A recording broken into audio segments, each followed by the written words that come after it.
보통은 대충 관리해도 되지만 특별한 상황에서 집중적으로 관리해줘야 됩니다. 수술 직후는 세포들이 빨리 분열하기 때문에 암도 똑같이 성장할 수 있기 때문에 아까 말한 것처럼 스트레스를 받으면 문제가 되는 게 구분을 못해요. 암인지 아닌지 구분이 안 돼. 현대인들의 약점은 뭐예요? 너무 많이 먹고 꼭 필요한 건 적게 먹기 때문에 균형을 유지하는 게 중요한데 우리가 2400칼로리를 먹으면 실제로 필요한 건 얼마 안 되죠. 나머지는 내보내는 데 쓰이거든요. 내보내는 에너지가 엄청납니다. 항암제가 잘 드는 암이 있어요. 혈액암이라든지 유방암이라든지 난소암이라든지 그런 것은 이제 반드시 해야 되죠. 별 차이가 없거나 이제 그런 것은 잘 신중하게 이제 생각할 필요가 있고 그게 굉장히 중요한 것인데 쥐 300마리에다가 암세포를 주입해 가지고 A그룹은 전기 충격을 주고 도망가면은 따라다니면서 전기 충격을 주는 거예요. 계속 스트레스를 받는 그룹. B그룹은 전기 충격을 주고 다른 방으로 도망가면 중단하는 피할 길이 있는 것이죠. 세 번째 그룹은 이제 스트레스 없이 암세포를 주입하고 기다리는 거예요. 그렇게 결과를 봤더니 당연히 가장 많이 생겼죠. 두 번째 많이 생긴 그룹이 이제 C였어요. C. 오히려 이제 전기 충격을 주고 피할 길이 있다고 하는 그런 구조에서 암치료가 잘 되는 거니까. 그래서 이제 피치 못하게 항암제를 맞을 때도 마찬가지예요. 맞을 때는 이것을 극복하고 내가 이기겠다는 자세를 가지면 극복할 수 있는 것이죠. 그런 희망을 갖고 이겨낼 수 있다고 하는 그런 비전을 갖고 그럴 때 우리도 강해지는 것이기 때문에 그런 차원에서 이제 굉장히 중요합니다. 정신 면역. 그래서 이제 사실은 면역력이라는 구조를 쭉 한번 눌러보시면 암세포가 생기면 총동원해서 암을 제거하기 때문에 뭐 이런 마이크로파지나 헬퍼 T셀, B셀, 서테이트코인 분비하고 이런 모든 걸 동원하기 때문에 정상적으로는 암에 걸리는 게 불가능합니다. 엄청난 암을 막는 세력들이 있기 때문에 아까 말한 것처럼 스트레스를 받으면 문제가 되는 게 구분을 못해요. 암인지 아닌지 구분이 안 돼. 면역 기능을 이제 회피할 수 있는 구실을 주는 거죠. 면역력의 힘을 믿고 이겨낼 수 있다는 신념을 가지는 게 이제 중요하고 저희 이제 해밀리 이렇게 한 55개 동 저희가 펜션 단지인데 여기를 선택한 이유는 3년 동안 저희가 힐링 스테이를 했는데 너무 효과가 좋은 거예요. 여기만 하면 회복이 되고 또 암이 자라지 않고 돌아가시려고 한 분들도 오래 살고 그래서 이제 이것을 지금은 인수를 해서 제가 하고 있고요. 아까 말한 것처럼 신체적, 정신적, 사회적, 영적 모든 영역에 있어서 밸런스를 유지하는 게 참 중요하다. 총체적인 질환이니까 암은. 그래서 이제 면역 과잉이라는 게 있어요. 면역력을 한꺼번에 너무 많이 높였을 때 무력감이 생길 수 있어요. 갑자기. 그런 증상이 나서 선생님한테 이야기해서 조금 줄여야 되고 그다음에 이제 두 번째는 면역 탈출이라는 현상이 있어요. 이것은 교묘하게 피해가는 전술이 있기 때문에 기존에 치료하던 방법에서 방법을 좀 바꿔줄 필요가 있어요. 가끔 한 번씩 바꿔줘서 더 강하게 해주거나 약하게 이렇게 머리 싸움이기 때문에 강약을 조절해가지고 바꿀 필요가 있고 영양 면역을 통해서 제품을 통해서 이제 하시는 분들은 이걸 한 번씩 해줄 필요도 있고 반대로 그쪽을 강화시켜 줄 필요가 있고 조절이 필요합니다. 그다음에 이것이 굉장히 중요한데 보통은 대충 관리해도 되지만 특별한 상황에서 집중적으로 관리해줘야 됩니다. 수술 직후는 세포들이 빨리 분열하기 때문에 암도 똑같이 성장할 수 있기 때문에 항암 치료 전후 말할 필요 없죠. 특히 이제 방사선 치료를 할 때는 피치 못하게 해야 되는 경우가 있죠. 유방암 같이 이제 그럴 경우에 반드시 이제 보호해 주는 게 헬릭스와 A라고 있어요. 그게 방사선으로 보호를 해줍니다. 그걸 반드시 맞아야 돼요. 그래서 헬릭스와 A를 맞고 방사선 치료를 하시면 보호가 됩니다. 스트레스를 받는다 그럴 때는 이제 높여야 되고 어쩐지 면역 상태가 떨어진 것 같다.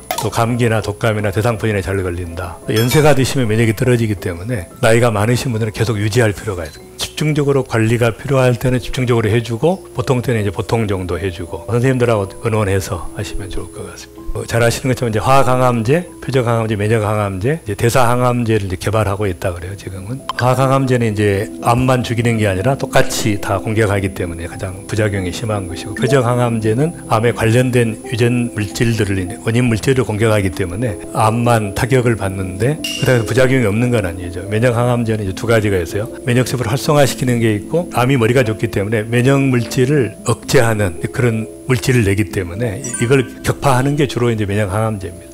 근데 이제 이것들이 각각의 또 약점을 가지고 있어요. 아까 말씀드린 것처럼 엄밀히 말하면 항암제가 아니고 빨리 자라는 세포를 죽이는 거기 때문에 머리털이 빨리 자라잖아요. 빠집니다. 위장 점막이 빨리 자라니까 토하게 되고 피를 만들어내는 게 빠르기 때문에 이제 혈액이 타격을 받죠. 그래서 이 일정한 퍼센트의 암세포가 파괴되는 것이지 일정 수가 파괴되는 게 아니라는 거예요. 절대로 항암제로는 없앨 수는 없는 것이죠. 이제 표적항암제 약점은 뭐냐면 모든 암에 다 쓸 수 있는 게 아니기 때문에 관련 유전자가 있는 경우에 해당되고 효과 지속 기간이 짧습니다. 1년 정도 후에는 배성이 생기기 시작하기 때문에 만약에 표준 항암제를 안 쓰고도 표적 항암제만 쓸 수 있다고 하면 굉장히 많은 사람 살릴 수 있거든요. 사실은. 수술하고 면역요법과 폐저강암제만 쓰면 부작용이 없어서 살릴 수 있는데 LA에 강준민 목사님이라고 유명한 목사님 사모님이 폐암 3기인데 너무 몸이 약해서 항암제를 감당할 수 없다 그래서 제가 그럼 수술만 하시고 폐저강암제하고 면역요법만 써라 했는데 이제 완치가 돼서 근데 그것을 그 의사가 동의를 해준 거예요. 본래는 안 되는데 일반 항암제를 안 쓰고 폐저강암만 쓰고 면역요법 해가지고 이제 부작용이 그래서 좀 있습니다.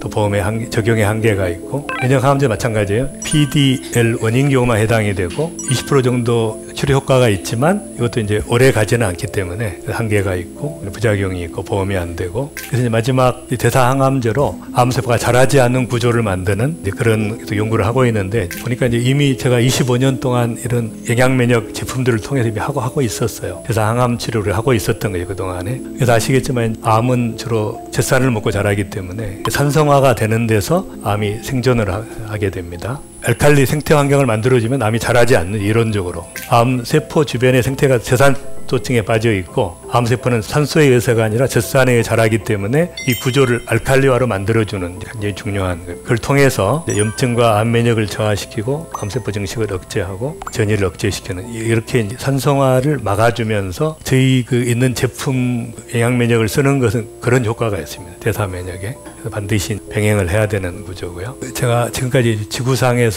가장 강력한 식품을 통해서 막을 수 있는 가장 강력한 무기라는 게 오랫동안 이제 입증이 돼 있었고 이뮨푸드에 대한 이제 여러 가지 실험들이 있습니다. 기본적인 영양 면역을 통해서 할 수 있는 방법이 있고 그걸 강화시키기 위해서 지금 하는 이제 병원에서 치료하는 방법이 있으니까 만약에 본인이 도저히 이런 병원 치료를 할 수 없는 상황이다 그러면 이쪽을 선택해서 하다가 필요한 것을 하시면 되고 실비보험도 되고 여러 가지 여건이 되면 총동원해서 하는 게 가장 좋고 그렇습니다. 그런데 우리가 식사를 한다는 것은 대부분의 알맹이는 작고 찌꺼기가 많으니까 우리가 2400칼로리를 먹으면 실제로 필요한 건 얼마 안 되죠. 나머지는 내보내는 데 쓰이거든요. 내보내는 에너지가 엄청납니다. 그러면 그냥 알맹이만 먹으면 내보낼 필요가 없으니까 오히려 일반식에 비해 에너지 효율이 5배에서 6배 정도로 높아지면서 위장에 무리 없이 섭취하는 그 생식의 효과가 이제 그런 효과가 있는 거예요. 알맹이만 먹는 거니까 그냥 적게 들어가는 것 같지만 아무 문제가 없는 거죠. 저는 이제 새끼 생식을 3주 동안 해봤는데 1kg만 빠졌어요. 균형은 완벽하게 잡히고 그래서 전혀 문제가 없다는 것이고요. 생식에 가장 최근에 박사 논문이 P53 암흑제 유전자를 발현시키는 효과가 이제 있다는 부산대학에서 이제 우리 연구원이 발표한 것이고요. 수많은 논문들이 있기 때문에 관심이 있으신 분들은 밤새 잠 안 올 때 논문들을 읽어보시고 현대인들의 약점은 뭐예요? 너무 많이 먹고 꼭 필요한 건 적게 먹기 때문에 균형을 유지하는 게 중요한데 생식이 이제 가장 탁월한 다른 것은 한두 가지 효과는 있지만 입증이 안 된 거예요. 여러 가지 섞어 먹는 이유는 한 가지씩 먹을 때 많은 양을 먹어야 항산화 효과가 높아지거든요. 많이 먹어야 되는데 네 가지를 섞으니까 적은 양만 먹어도 똑같은 효과가 나타납니다. 많은 양을 먹을 필요가 없죠. 생식이 적게 보이지만 폭발적인 상승 효과가 수십 가지가 일어나기 때문에 그런 효과가 있고 제가 이렇게 설명하려니까 개발한 사람이 좋다 그러면 좀 이상하지. 세상만 이렇게 쪽팔리기 때문에 책을 딱 제시해서 이것만 읽어 그러면 이거 읽고 딴 얘기하는 사람 한 명도 없거든요. 가끔 대학병원에 선생님들이 뭐라고 하면은 책 갖다 주라 그래요. 읽어보고 이야기하시라고. 그다음에 이제 우리가 아시겠지만 이제 예배와 기도와 치유의 공동체로 제가 나가는 이것도 이제 굉장히 중요한 게 패밀리에서 제가 이제 치유학교도 하거든요. 같이 여행도 다니고 이렇게 항상 오셔서 인생이 힘들 때 와서 하루씩 쉬고 가시면 될 것 같아요. 기적적으로 암이 낫는 경우를 저도 많이 보는데 하버트 벤슨 교수가 이건 기적이 아니다. 브레이크아웃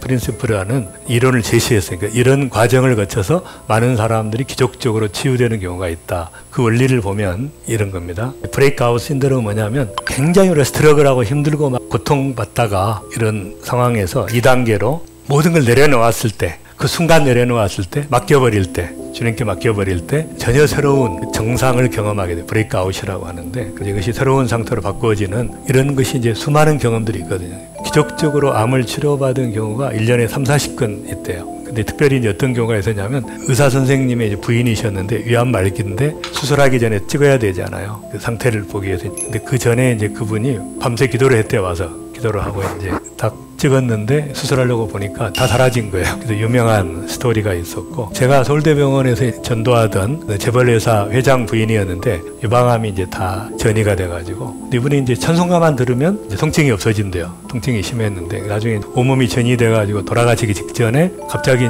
주님의 어떤 살아계심을 체험하면서 순식간에 빛으로 오신 그분이 다 사라지게 해가지고, 그 이후에 이제 10년 동안 이분이 병실마다 다니면서 전도하면서 남은 생을 사셨는데 건강하게 수많은 경우들 제가 접하게 돼요. 근데 이것이 기적이 아니라 이것은 입증이 된 거지. 이런 원리에 의해서 가능하다는 것이. 어떤 경우에도 우리가 회복될 수 있고 또 치유될 수 있고 희망을 갖고 믿음을 갖고 전진하는 여러분들이 다 되시기를 바랍니다.